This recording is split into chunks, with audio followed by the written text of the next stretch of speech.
to be.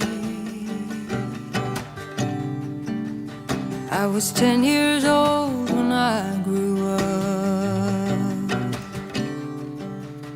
'cause he died at 53. What a beautiful lyric. I'm one day older than my father was. When I was 10 years old, I was growing up. She's just a brilliant, brilliant songwriter.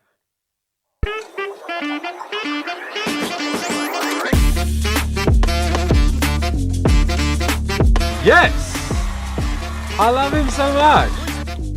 Cool voice, again connected, but much more breath flowing. Don't want a mic stand just hanging around. I keep me where the light is. Yeah.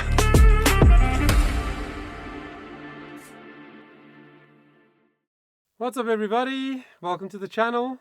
Johan Bester here, vocal coach from Johannesburg in South Africa, coming to you in the year 2026 in mid-June. So, exciting news for all of us SARA BAREILLES fans. She recently released a number of tracks on her new album. I don't think the whole album yet. I think it's coming soon. But I pre-downloaded it, so some of the tracks are grayed out and they'll be coming. But this song is called Home. And Home is such an interesting title. I've been involved in projects where songs were called Home, and when I researched it, I was like, so many songs are called Home. I mean, I'm sure you can name a bunch. But Home as a single word title can suggest so many things. So anyway, I was excited to see, to hear Sarah's new song. Sort of, I think it's the title track of the album. Maybe not, but it's the first single that she released. I was so excited to hear it because I'm a huge fan of her as a songwriter and as a vocalist and as an artist, right? And I listened to the song once and I decided I'm going to find the official video and I'm going to do a reaction on it here with you today. So, beautiful lyrics so far. Already drew me into the story. I don't quite know what the story is going to end up being. Excuse me, but it draws you in because it's so well written. And then that guitar sound, I don't know what kind of, maybe there's someone who knows. I'm not such a knowledgeable person on different kinds of guitars, but it almost sounds like a muted banjo kind of sound. Interesting sound. Maybe we'll discover more as we go along. I stared across the great divide. Love her vibrato. And my mother who was led. The dinner table stretched oceans wide, like the hollow in our chest. Wow. How beautifully descriptive.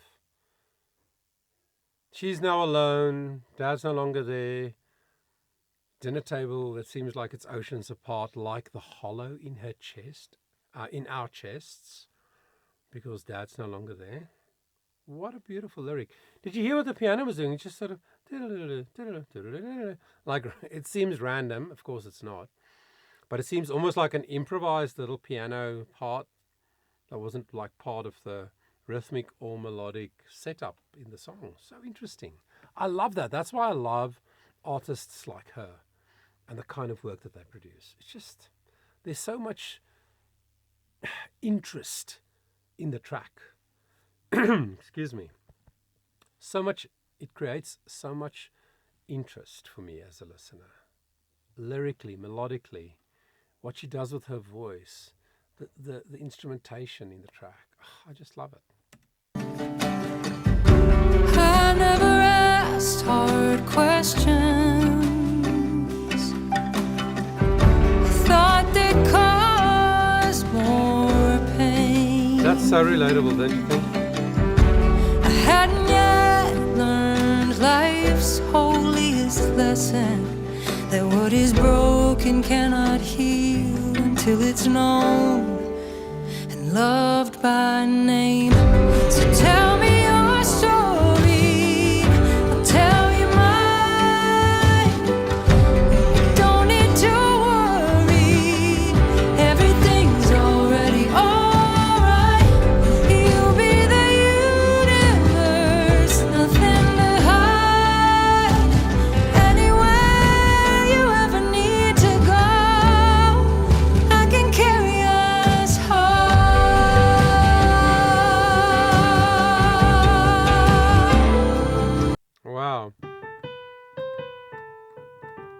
She's also obviously brilliant at writing for herself.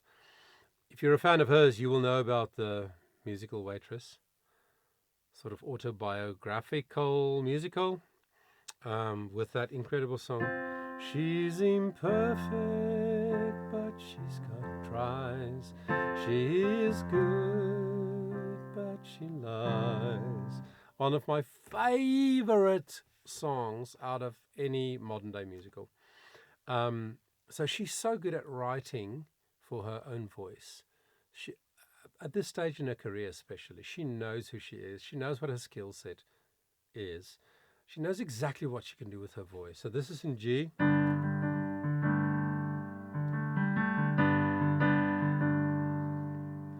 So she sang the whole verse in the lower octave, where her voice has just got that beautiful warmth in that sort of a darker color. And then da da da da da da da, when she goes to the G4, and then slightly above that, oh, that is like a golden zone for her voice.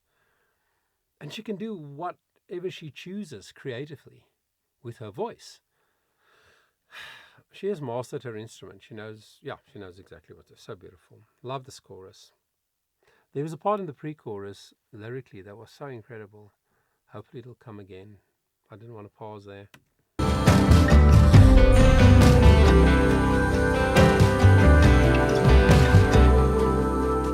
I was taught to bury with the dead the presence of my grief. I see it now, but didn't then. That silence is a thief.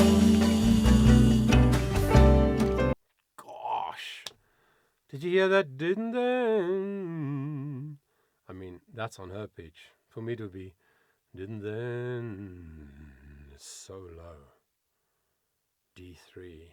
Just quickly, just quietly, a little rundown into there. So emotional.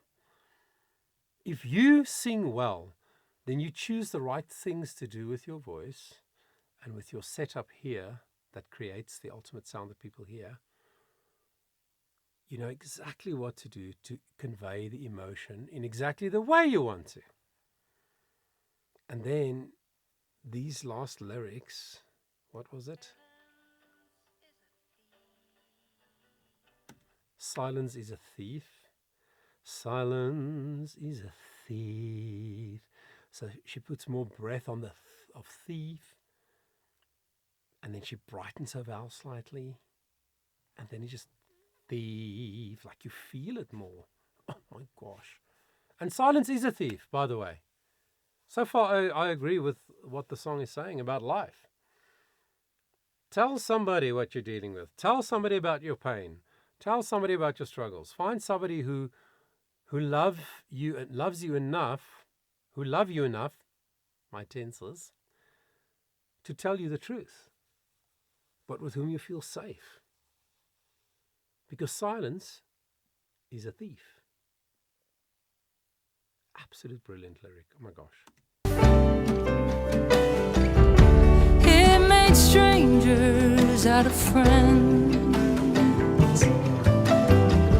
robbed me of saving graces, offered in unlikely places. I thought I could outrun it in the end. When a shattered heart is desperate, the only respite is to let somebody in. Tell me your story, I'll tell you mine. You don't need to worry, everything's already alright. You be the universe, nothing to hide. Anywhere you ever need to go, I can carry us home.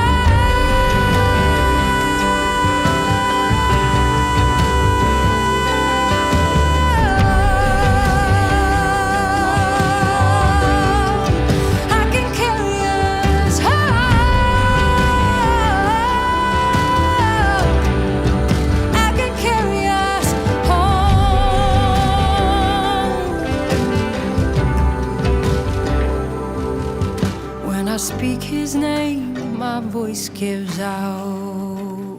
Let me stop there. Oh my gosh. Oh,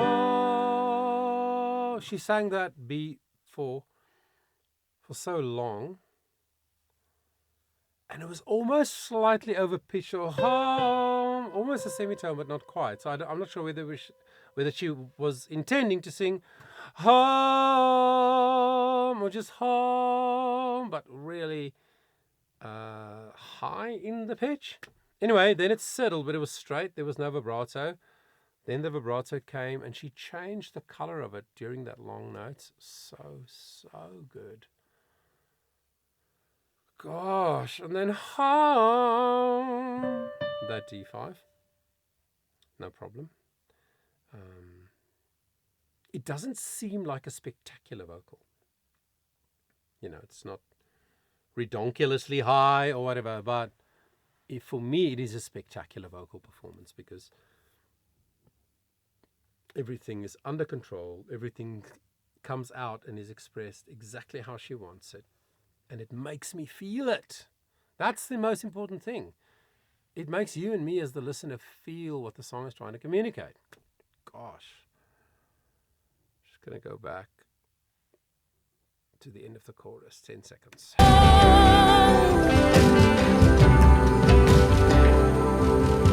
When I speak his name, my voice gives out. Every word. Even after all these years. But I want my son to know me now, so my son will see my tears. My son will see my tears.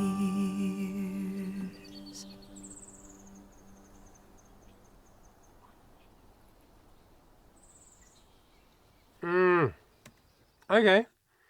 So here's my assessment of the messaging of the song. I think she's saying it all happened so quickly with her dad, and maybe there wasn't the access to him emotionally.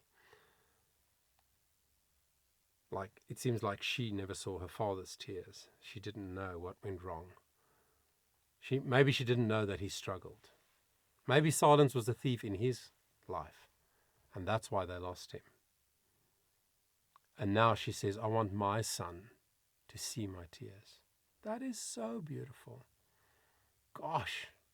No, I just love it. This is the first time I've listened to it really properly. I downloaded it just before I got in the car one day and listened to it on the road, but my head was full of all kinds of things, so I didn't really pay attention. So now that I listened with attention, I'm so blessed by the song. It's just the messaging, the relatability to life, you know. So beautiful. What do you think? Have you heard the backstory? Maybe there's some interview of hers or something that I could watch. They'll explain a bit more about the song. I would love to hear from you. Please leave a comment. Give the video a like if you enjoyed it. Thank you so much for spending the time with me. And until the next time, I want you to remember that your voice matters.